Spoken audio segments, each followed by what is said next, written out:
जय श्री कृष्ण। राधे राधे।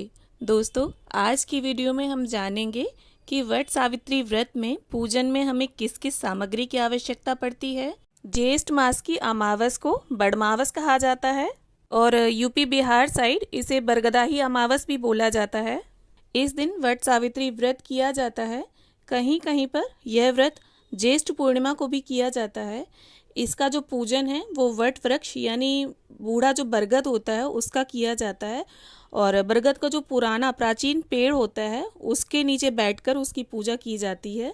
लेकिन अगर आप किसी कारणवश बाहर जाकर पूजा नहीं कर पा रहे हैं तो इस तरह से आप एक दिन पहले ही बरगद की टहनी को तोड़कर घर ले आएं तो आप उसका भी पूजन कर सकते हैं।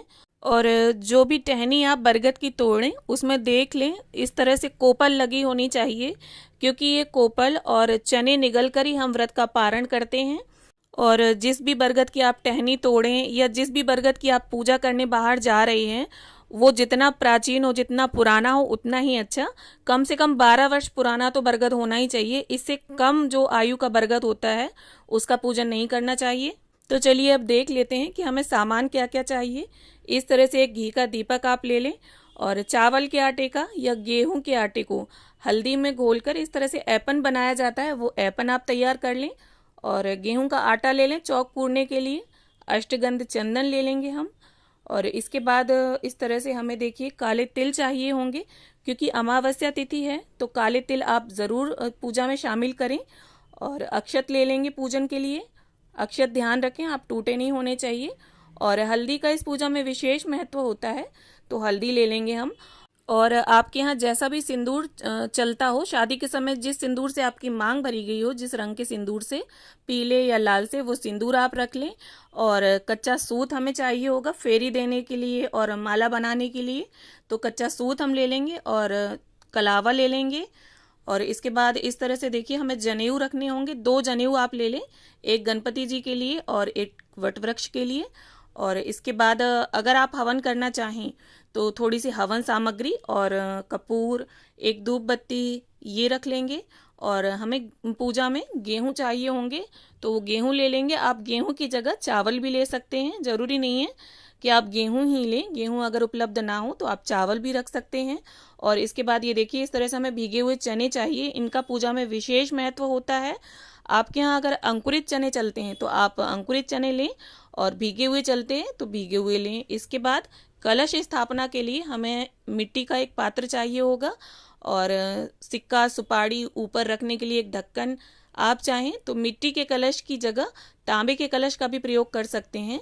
और इसके बाद इस तरह से देखिए हमें एक छोटा मिट्टी का पात्र चाहिए वट वृक्ष को सींचने के लिए। अगर आप बाहर जाकर वट वृक्ष को सींचेंगे तो बड़े पात्र को प्रयोग में लाएं, और यहाँ मैंने छोटा मिट्टी का पात्र लिया है। और इसके बाद जो भी फूल आपके पास उपलब्ध हो आप फूल ले लें। कलश स्थापना के लिए यहाँ मैंने आम के पत्ते लिए हैं, धूप घास और कुछ फूल लिए हैं और माचिस ले लेंगे। और इसके बाद ये देखिए मिट्टी से मैंने गौरी माता और गणपति जी का निर्माण किया है तो वो हम रख लेंगे, क्योंकि आज की पूजा में मिट्टी से गौरी माता और गणपति जी का पूजन का विशेष महत्व होता है। और इस तरह से देखिए आटे के बरगद बनाए जाते हैं। आटे को गूंद कर उसमें मीठा मिलाकर टाइट आटा बनाकर इस तरह से गोलियां बनाई जाती हैं, इनको बरगदा बोलते हैं। तो वो ले लेंगे हम, कुछ पूड़ियाँ ले लेंगे और 5 प्रकार के आप फल ले लें या कोई भी 5 फल ले लें आप, जो भी मौसमी फल हों वो आप ले लें। इसके साथ ही पूजा में चढ़ाने के लिए एक साड़ी आप ले लें, साड़ी ले लें या चुनरी ले लें या रुमाल ले लें। और साथ में सुहाग की सामग्री आप जरूर लें। जितना आपका सामर्थ्य हो आप उतनी सुहाग की सामग्री चढ़ा सकते हैं। 5, 7, 9, 11 या 16 श्रृंगार की सुहाग की सामग्री आप चढ़ा सकते हैं। और साथ ही में देखिए इस तरह से वट वृक्ष को भेंट करने के लिए आप एक उपवस्त्र ले लें। यहाँ मैंने एक अंगोछा लिया है, आप अंगोछे की जगह पर कोई पीला कपड़ा भी चढ़ा सकते हैं। और सुहाग की सामग्री में देखिए हमारे यहाँ ये महावर बहुत ज़रूरी होता है तो ये मैंने ज़रूर रखा है। और इसके साथ ही यहाँ मैंने कांसे के बिछुए लिए हैं। आप अगर सामर्थ्य है आपका तो आप चांदी के बिछुए भी चढ़ा सकते हैं।